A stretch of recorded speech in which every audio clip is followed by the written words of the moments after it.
All right, so binomial theorem, that was pretty painful yesterday, right? So we're not going to go back to that again right now, but I suspect that whenever we do review for the next test that you guys maybe will have some further questions on that. I realized what I did yesterday with the probability thing at the very end. We were up against time, and there was lots of complaining coming from the people out here. So we weren't doing anything. yeah. So it was. I'm gonna just write this down real quick. All right. So if you want to know the probability of finding exactly something when there's two possibilities, exactly something, and when you're running the test or the experiment a certain number of times, then it's basically n q minus n. So yesterday what I did wrong was one of these numbers. So like we had the situation where we were running the test 4 times, and we were trying to see if we could get tails exactly twice, and we needed to, and so this is the probability of success, and this is the failure one. And we said that success was, for ours, was we had a 1/2 chance when we flipped the coin, right, of getting tails like we wanted. And we were doing it 4 times, actually, so we want to get tails twice, because we're wanting to get it exactly 2 times. So it was 1/2 for the success, and then this is the n. And what I did is I took the m and put it there. That's what happened. So I needed to do n, which was the 2. So this is a 2 here, and then the chance of not getting it, of failure, was also 1/2, and this was supposed to be 2 because it was 4 minus 2. So that's where I messed up, and we should have gotten, when we did the numbers for that, 6/16, which reduces down to 3/8. But that's really the only probability part of this whole thing that I want you to know, because this has been hard enough to kind of make sure that everybody understands the coefficient and how to find a particular term in the binomial theorem. So like I said, we'll probably revisit that before we have a test on it, but I just wanted to show you the mistake that I made. I should have taken the 2 here, which was the n term, and put that right here, and I instead did the m. All right. Okay. Enough about that. Let's kind of clear our minds of that, because I want a better experience for you today. And let's go on to finding inverses of relations and functions. So when we talk about functions, what has to be true in order for something to be a function? It has to pass the line test? The vertical line test. Okay, true.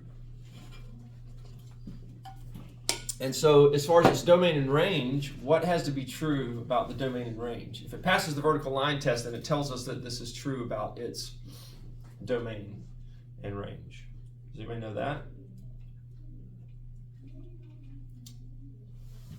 So basically, if we think about, for example, a parabola, which we know is a function, right? The quadratic function, and nowhere can we draw a vertical line and pass through more than 1 point on our graph. And so what that means is that for every x value, there is only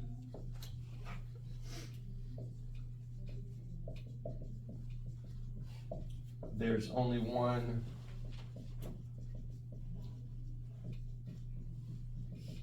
possible y value.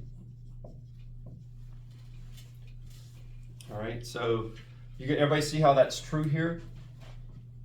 Like no matter what x I pick, there's always only one value that corresponds to it. Now we do have cases where there are y values that have multiple x values, right? Like this point here and this point here. Those points have the same y value, but corresponding to 2 different x values, and that's fine. That's allowed for functions. You just can't have the reverse.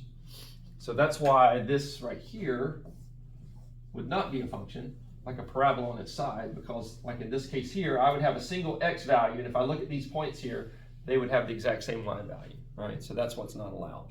What would that be called? So that's a relation. So when I use this term here, relations and functions, this is still a relation. We've got an equation that shows the relationship between x and y, but it's not considered a function because it doesn't pass this test. All right. So this is when we talk about inverses, we can find the inverses of functions and relations.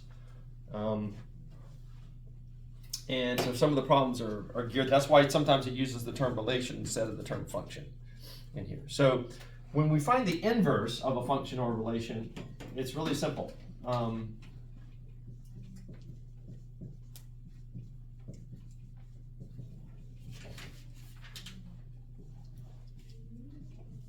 This is my writing this in layman's terms.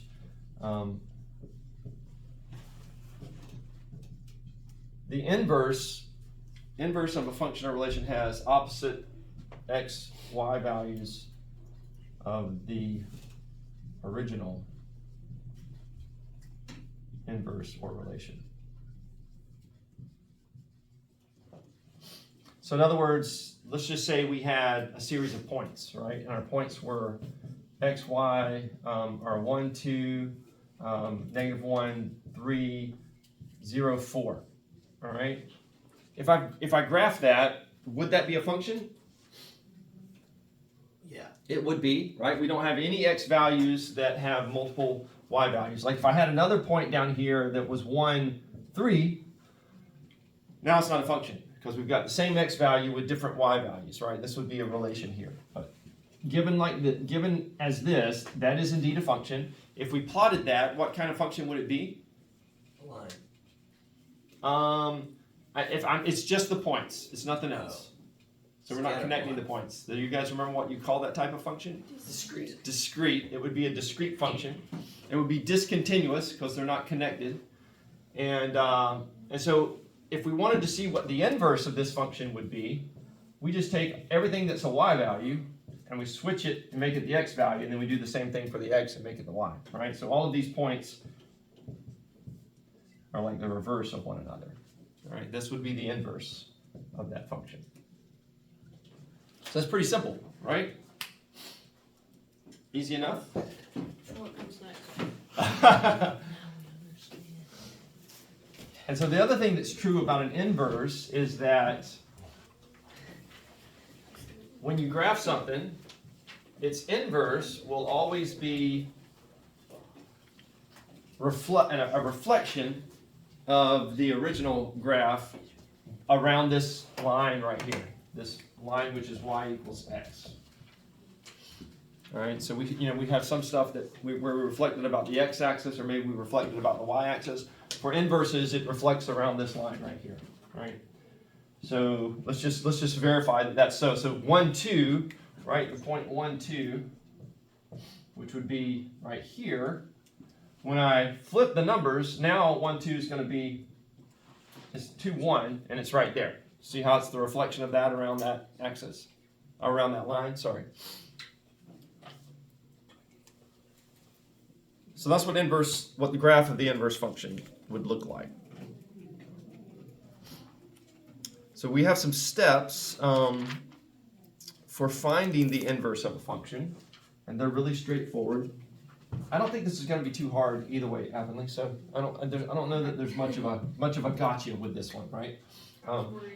So let's say we have this function here, y equals 1/4 x cubed minus 2. That's a really blue marker. It's kind of weird. It's blue? Yeah. Really? It's great. I thought it was gray. Guys, come on. You guys are the Is he worst. messing with me? And he's messing with the colorblind guy. Teacher. You gotta Wow, do this. wow. And trying to get it on film too. Yeah, that's wow. how it's working. All right, I'm not even going to give him the honor of saying his name, having it on record that he tried to do me like that. That was so wrong. My name is Micah Tinsley. All right, so let's do. Here's our steps. All right, the first thing that we do is to find the inverse. So you want us to find the inverse of that equation? Of this function right here, right? Oh, that's a function. That one is a function. If we graph this, it's the cubic function, looks something like that. So this one here would be, because this value is less than 1, it would be compressed. And then because it's got a -2 out here, which way would it shift from the parent function? Do you guys remember? Up. Huh? Would it go up? It goes down. Down. Down 2. Everything goes down too. Yeah. If it had been this, then it would have gone up 2, but it would have shifted to the right 3. Wait, just a vocab question. Is parent function just like the one that's like The bare bones, just Yeah. like this. That would be the parent function of this Okay. guy, all right, with no other numbers around it. All right, so let's find the inverse. So here's what you do. Number 1, switch x and y. All right, so for this one here, we would take x and put it over here, and then we would put y in the place of where x is. All right? Couldn't you just plug in numbers and then just flip it and then graph them? You could, but we won't actually find the function, so we want to be able to write down the relationship, right? Y equals some value. So we switch the variables around. Then we're going solve for y. All right. So in this case here, we're going to move. We'll keep y positive, so we'll say 1/4 y cubed equals negative x minus 2. Everybody follow the algebra with that? I did it wrong. I'm sorry. This should be positive x plus 2. Did everybody follow the algebra with that? yes? There we go. Okay. Yeah. It was a test. It was a test. Test for you, Micah. Test is in like a pop quiz or. All right. So now we're going to multiply through by 4 to get rid of the 1/4. So we have y cubed equals 4x plus 8. All right. And then we're going to take the cube root of the other side. So cube 4x plus 8. That can be simplified. Well, Can I plug that in my calculator? Did you say it could be simplified? Huh? It's together. Yeah, because you got the addition sign in between there, you can't split it up, right? That's as simple as we're going to make that I'm one. gonna slow down. Sienna, you can move to the front. So if you took the 1/4 from one side, Hey Sienna, if you need to see better, you can move to the front seat. Okay. you take the whole Not thing. fair, Mr. Is the Wilson. camera in your way? Yes. Okay, I'm I can sorry. move that. But like when you took 1/4 y cubed, you just take the whole thing away. That made it worse. All right, was that simple enough, Avonlea, I for can't. finding the inverse? Pretty easy. Switch x and y and then solve for y. Right, that's pretty easy. He switched them Huh? again. He switched the x and y, and then he switched them again. Oh, in the first step? In the Second first one. step, I understand the first one. What's the second one? I does just that solved not- for y. he, That's not he negative. flips them, and then, like on each side of the equation, and then he brings 2 over. So I could have left it like this, if that's confusing to you. I could have said, He wanted, I'm going to bring the 2 over, which gives me, right, this right here. If I just move the 2 over, I get this. Yeah. But I went ahead and wrote it in this order, so my y would be on the left side. Okay. You see it now? Yeah. And then I multiplied through by 4 to get rid of the 1/4. And then I took the cube root to get the y by itself. All right? How does 1/4 times 4 equals 4? 1/4 times 4 equals 1. Yeah. So when I multiply the whole thing times 4, 4 times a fourth becomes a 1. 4 times x becomes 4x. 4 times 2 becomes 8. So pretty much Nice. when you solve for y, you're just trying to get y by itself on one side. Trying to get, yeah, that's what when we say solve for a variable, we just mean we're trying to get that all by itself on one side, right? So we would plug that into our calculators and it would show us the inverse. Yeah, so if you were to graph this, if you were to stick this in your calculator and this in your calculator, you should see a graph of 2 lines that are two graphs that are reflections of one another around this line, y equals x. Let's see. Let's try that. You guys try it and tell me if you're able to get it. Why is the graphic so slow? Oh my gosh. Did it work? Don't get that thing that's above the thing. It said error syntax after graphic. Let's see. Let's see if I get it. Oh my god. That's not the hard part.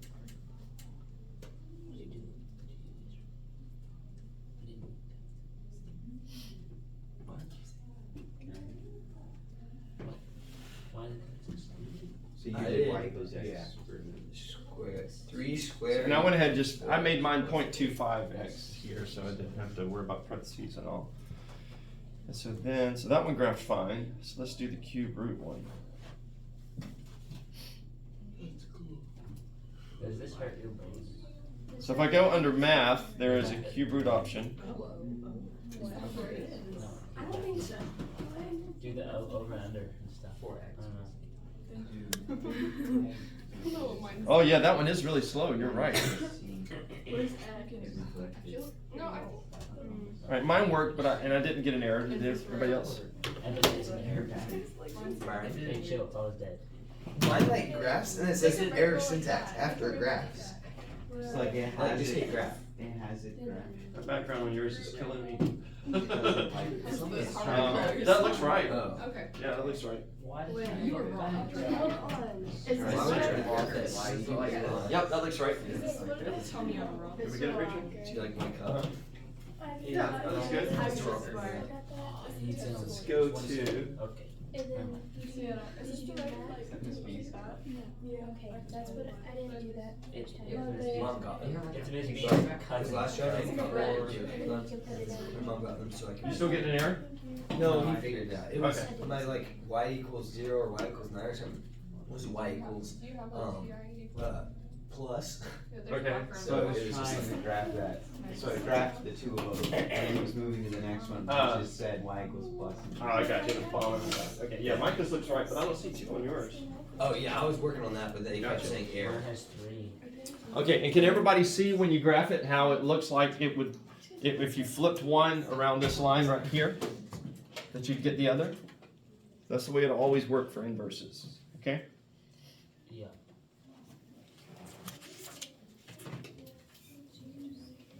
Now, if we want to see if a graph Wait, of, how do you make it y instead of x? Oh wait, this is y equals. yeah, we solved it for y, so we've got this one and this one's what we're plugging in. Yeah, but I can't. Oh, Right? silly. Silly. What did you do? No one understands. Can you solve for x in the What? How? Trying to say. Oh, the answer. Or else I'd be- Oh, I hate clear instead of delete. Now, if we want to, there is another test. So we use the vertical line test to tell if something is a function. If we want to see if a graph has an inverse that is a function, then we use the horizontal line test. All right. So we know this is a function here, but can I draw a horizontal line that goes through 2 points? I can, right? So this graph here does not have an inverse function. Now it doesn't mean that we can't take all the points and flip them around, right? We could do that and have an inverse, but it wouldn't be a function if we did that. It would be a relation. All right, so the horizontal line test tells us whether or not we can have an inverse function. Does that make sense to everybody? Why do you have a letter here? Don't have it. Yeah, give me some feedback. Yeah? Okay, Haley says yeah. Okay, I see other thumbs ups. Nice. The only thing that we sometimes add right here as a third step for this is that if we first write our function like this, you know, you could write it like that with function notation, f of x. Whoa. That always like, I always lose my train of thought when that comes on test. I'm like, oh. It's So- just y. So we really kind of, if it's given to you like this, you kind of have 4 steps, all right? Why can't you just write it as y? Well, we're about Some to. people are special.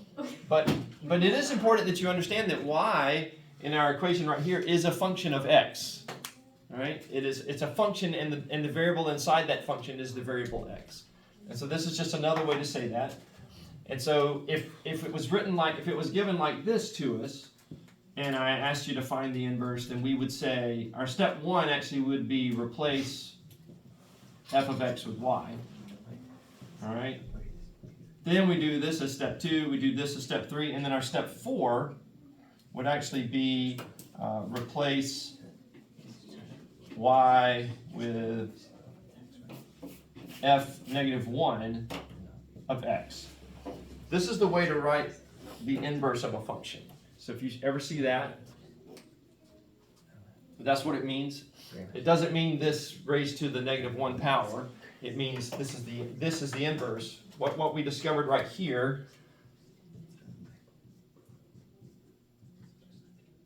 when we solved for y is we found the inverse. This is the inverse of this function. So this is the inverse function. Okay? So it's just a way to label that so that you'll understand that label.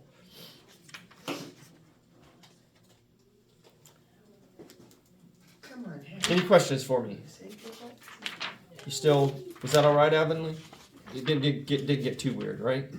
All right. This one's going to be even simpler. You guys ready for the next topic? Synthetic division. You guys ever done synthetic division before?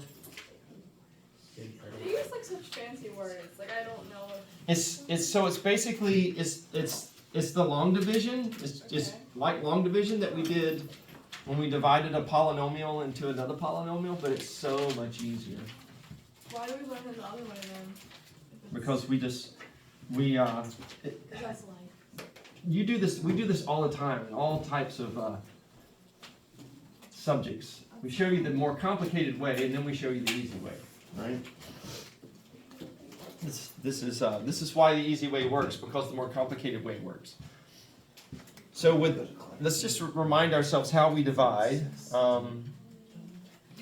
Well, and we have to use long division if we're not dividing by binomial. Okay, so let's say we want to divide x minus 3 into 3x squared minus 2x plus 4.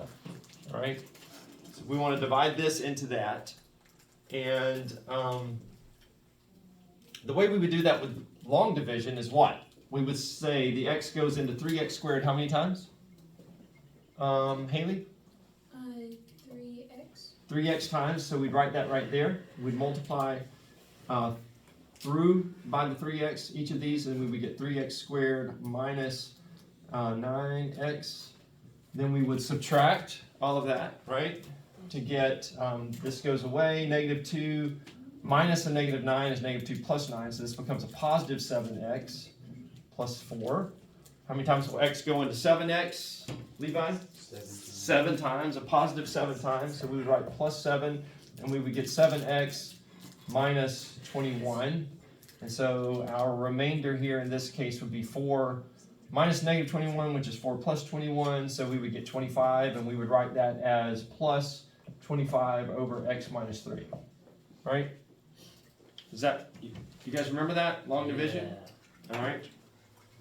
If this is a binomial, now if we were dividing, x squared plus whatever into this, we couldn't do this. But if it's a binomial that we're dividing by, we can use synthetic division instead. And so here's how synthetic division works. You take this number right here and you write it down first with the opposite sign. So instead of a negative 3, I'm going to write down a positive 3. And then we're going to write down our coefficients for the value that we're dividing into. So 3, negative 2, positive 4. Okay? But why? You'll see once we do the division. I just want to make sure that everybody knows where we got the numbers from. Where do we get the number? Oh, you just take the. Yeah, I took Coefficient. I took this 3 right here, and instead of a negative 3, I put a positive 3. So I changed the sign on that, right? And then all of these numbers, they came from right here, That's okay. right? Wait, that is- And the reason we do this, it's kind of like, you know how we say, if this divided evenly into that, we would say that it was a factor of that. And if we wanted to find out what value is, if it was a factor, then if we asked the question, what value of x would be a 0 for this function, we would say x minus 3 equals 0. And we would solve for x, and we would get x equals not a negative 3, but x equals a positive 3. That's in essence why we're changing the sign on this. It's the same kind of idea. Okay? But you just need to remember that rule. We flip the sign on this and we divide through by it. All right, so here's the way synthetic division works. This first term, you always just bring it down. So we bring this 3 down, and then we say 3 times, we say this number times this number, and we write it down right here. And then we add Which number by which number? these two numbers. This number times this number. So we're always going to multiply the bottom, the number that we end up with down here by this number right here. Okay? So 3 times 3 is a positive 9, and then we add these together. Negative 2 and a positive 9 is a positive 7. 3 times 7 is 21. 21 plus 4 is 25.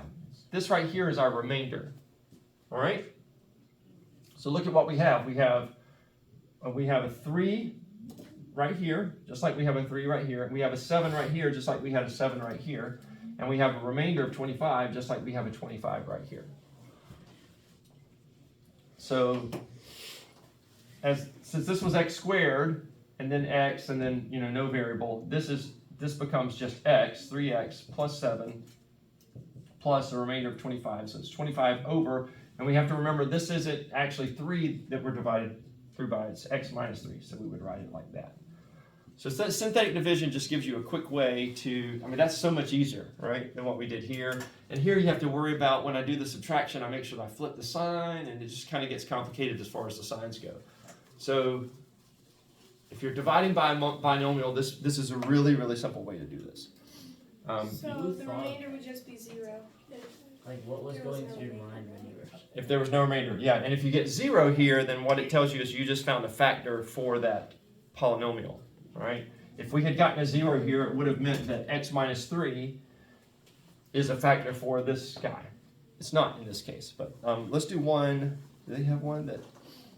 Yes. They don't. That example anyway. It's not 0.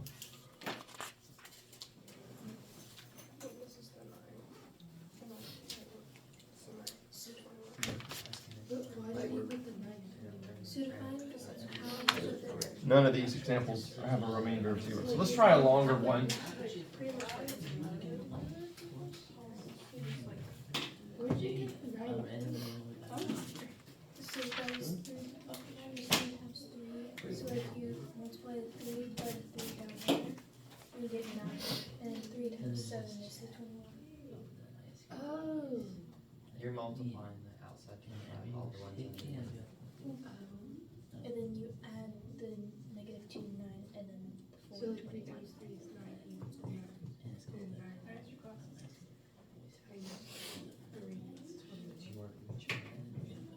No. No. It's the outside 3 and the bottom 3 is 9.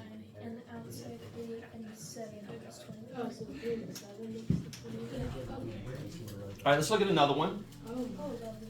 We're going to divide this guy here by x minus 5. Why did it skip the squared? Oh, good observation. So that's one of the reasons I picked this problem, because if one of the powers are missing when we're doing the division, we still have to put it in synthetic division. We had to do the same thing with long division, right? So when we wrote this out with long division, we'd have to put a 0 x squared term in there. So pay attention to what your powers are doing on your x variable, and make sure that you insert a 0 for any that are missing. So that means, what are we dividing by in this one? What number goes here? 5. 5, right? So you flip the sign, put this value here, and then we write down our coefficients, making sure that we put a 0 in for any powers of x that are missing, right? So it's going to be negative 2, positive 6. Since we don't have an x squared term, we're going to put a 0 right here. And then it's going to be 15, and it's going to be negative 1. And the 2 drops down. So the 2 drops down, And 5 times negative 2 is negative 10. negative 10. We add What? 6 and negative 10, we get Oh, yeah. We get 4. Negative 4. negative 4. You just do all of it, Evan, all right? Okay. You're rocking. Alright, then 2 times negative 10. No. It's 5 times negative 4. We always do this times 5, this. Okay. All right? So 5 times negative 4 is negative 20. All right. Negative 20 plus 0 is negative 20. Good. Alright, then 5 times negative 20 is 100. No, yeah, negative 100. Okay. And then negative 100 plus 15 would be a negative 85. Good. And then 5 Cool. times negative 85 Yeah. is Come on, Evan. Come on, dude. Come on, man. 5 Negative times- 425. Good grief. yeah, negative 425, and then that plus negative 1 is negative 426. Negative 426. Excellent. Very nice. All right. So negative 426. So if I were to write down the new polynomial, when we divide this polynomial by this binomial, what would it be? Sienna, can you tell me? How do I translate this into my new binomial? Remember, this is the part that goes in the new polynomial. Sorry, this is the part that goes with all of our x terms, and this is our remainder right here. All right. So can you tell me what it would be? These are our coefficients. If you put them back into the x. Okay, yeah, so -2, what would x to the what right here? The 4. It's always one less than whatever our highest power is here, okay? Because we divide it through by this x right here. So 3. So we just go 3, and then we just go down. -4x squared minus 20x minus 85, and then we have to add on to the end here, plus, or actually minus, because we got a -426, minus 426 over, what's on the bottom of this guy? X minus 5. X minus 5, the thing that we were initially dividing by, right? So how does an x squared come in when there wasn't one in the original equation? The same way that this is true. If I were to do x minus 3 times x plus 3, what is that multiplied together? X squared. X squared, what? Plus 3x minus 3x minus 9. Minus 9. So the plus 3x and the minus 3x cancel out. So the answer for this is missing an x term, even though in this there is an x term. Do you see what I'm saying? So that's why that happens. It's just that it cancels out. That term cancels out whenever you do the multiplication through. All right. And here's the deal. What this means, I want to make sure you guys grasp this. What this means is if I take this whole guy here, okay, and I multiply through by x minus 5, I get this. Dang. Right? Yeah. So,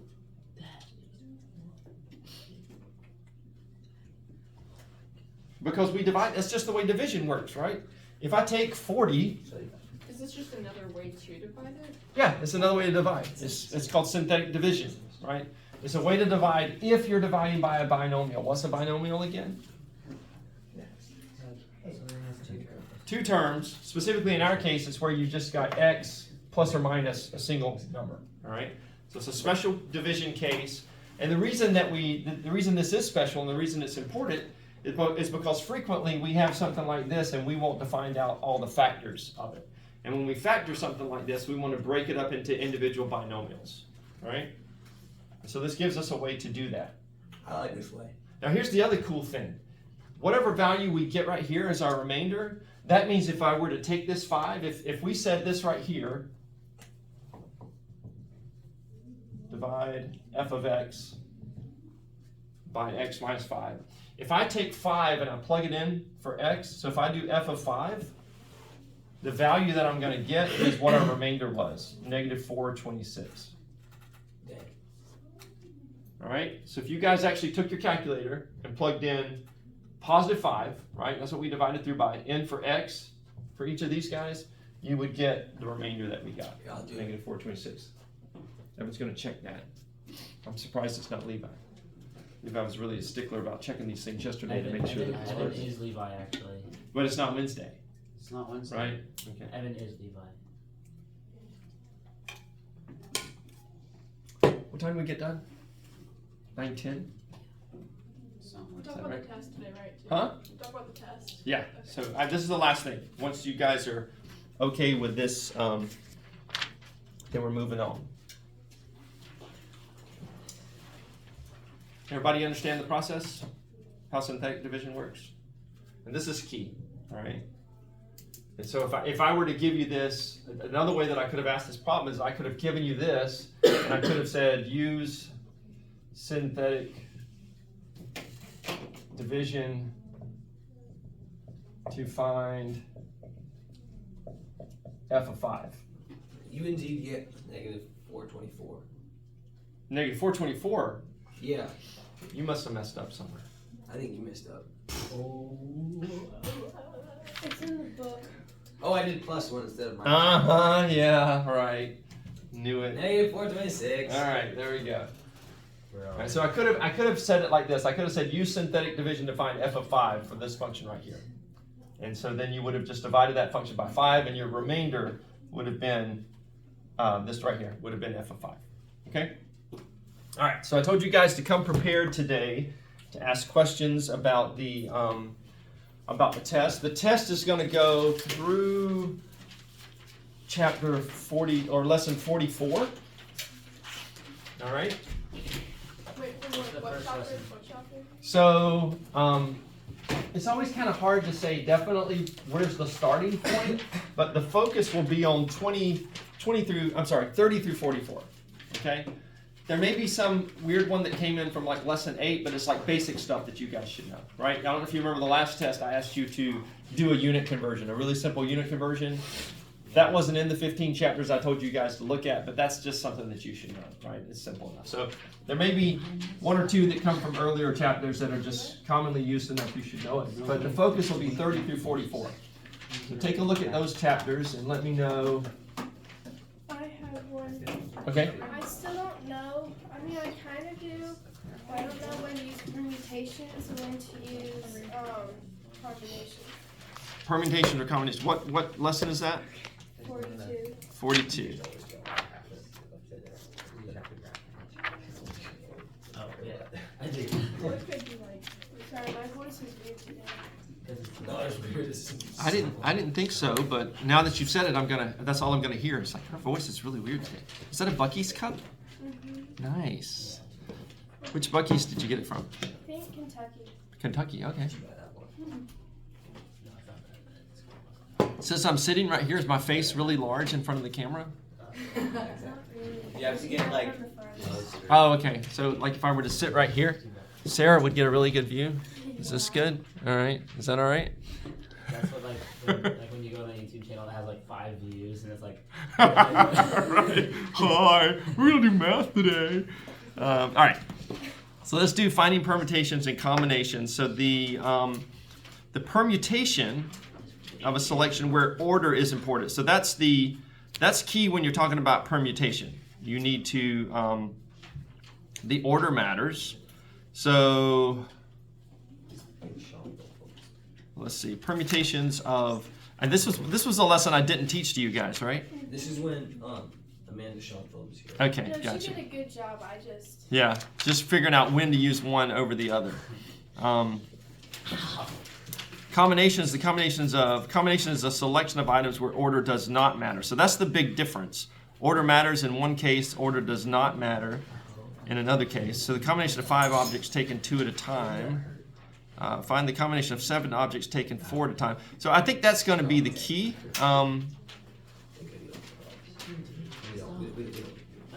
When you see that, so many objects taken a certain number at a time, when you see that type of language, that's when you're going to use a combination. So you're looking for that, all right? I think the problem will always... Yeah, so like for permutations, the example says find the permutation. It actually uses the word permutation in the example, right? But for the other one, it says find the combination of these 7 objects taken 4 at a time. So look for that language. That's simple enough, right? I think that you'll be fine as long as you pay attention to that. But you know how to do them? You know how to apply the formula? Okay. All right, what else? What else you got for me? You have 10 minutes. What is the number? This is 40. Simplifying radical 5. expressions. The radical expression when it has like the number above it, that thing. Give me a page. 286. 286. All right.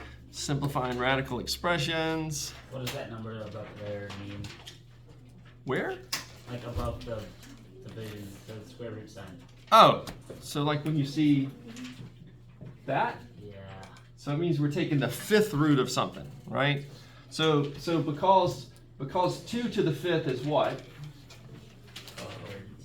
2 times 2 is 4 times 2 is 8 times, what'd you say? Did you say 32? Yeah. Yep, so because 2 to the 5th is 32, then that means that the 5th root of 32 would equal 2.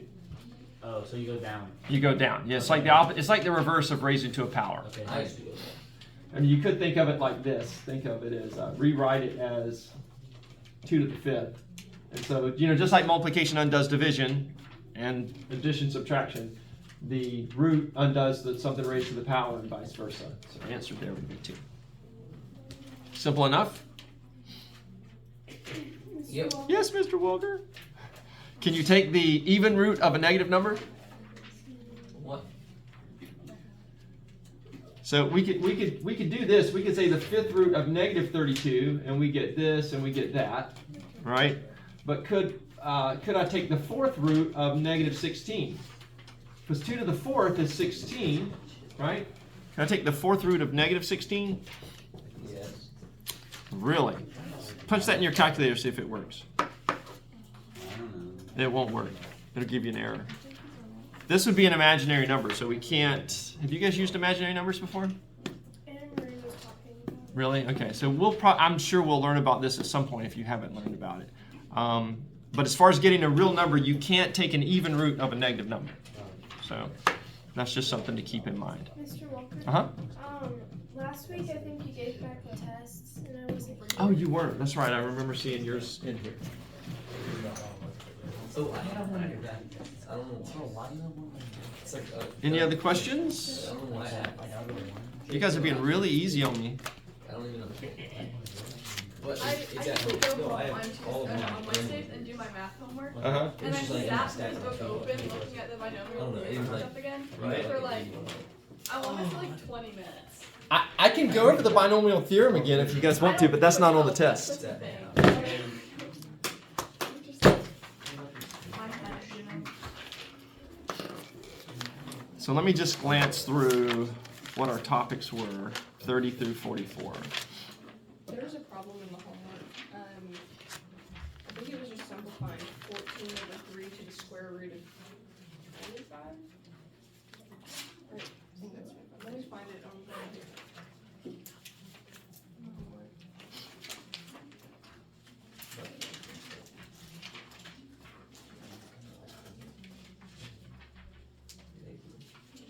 So when you're finding excluded values, 0 doesn't count. Did you find it, Evan? Show me which one. Which one? This one. Oh. 0 won't make this undefined.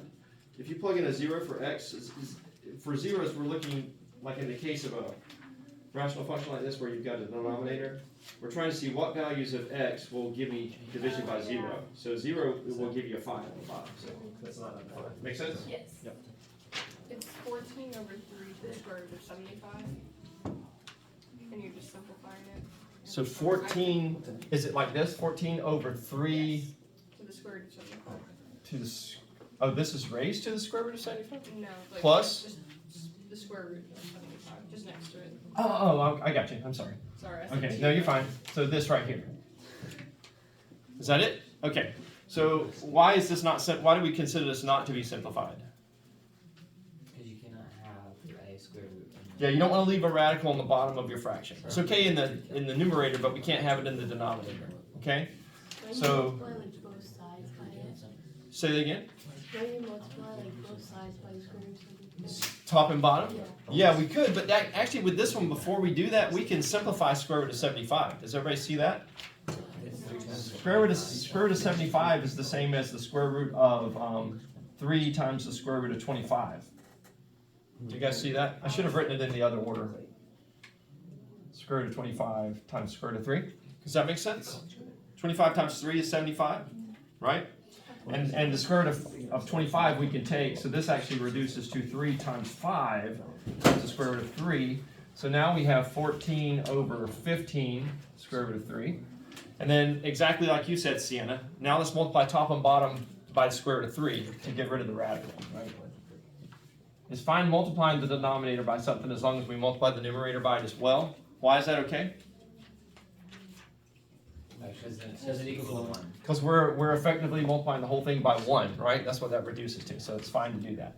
So this turns out to be 14 square root of 3 on the top. On the bottom, we have 15, the square root of 3 times square root of 3 is 3, so we have 15 times 3. And so this thing reduces to 14 square root of 3 divided by 45. And it doesn't look like that reduces any further. Does that make sense, Avonlea? Do you need me to review anything? Got any questions about that? We could have done exactly what Sienna said. We could have, right here, we could have said multiply by square root of 75. And had we done that, we would have had a lot bigger numbers to deal with, but it still eventually would have reduced to the same thing, so it would have been fine. Yep. I have one more question. Okay. Um, On your test? yes. Okay. Um, You guys be looking for any other problem while I'm answering this for Rachel. so, what is that? So I only made this a bonus question. Because, Okay. but what happens is if you do, it's really easy to make a math mistake on that. And if you do the math correctly, though, the variables will disappear. And you'll be left with a true statement. And so since the variables disappeared, you were left with a true statement. It means that there are infinitely many solutions, and it's consistent. If the variables had disappeared, you'd been left with an untrue statement, there would have been no solution, and it would have been inconsistent. So I did the math wrong? Somewhere there's a mistake. Yeah, it was just so much stuff. I was like, I don't know where the mistake is, but makes sense. Yes. But yeah, you did get a bonus. You were on the right path, so you did get a point for that. Any other problems? You guys are good? It's the same. Excellent. These tests are going to be so easy to grade. You know this stuff so well. All right. Well, I will see you guys in the hall in just a few minutes when we do the ESL.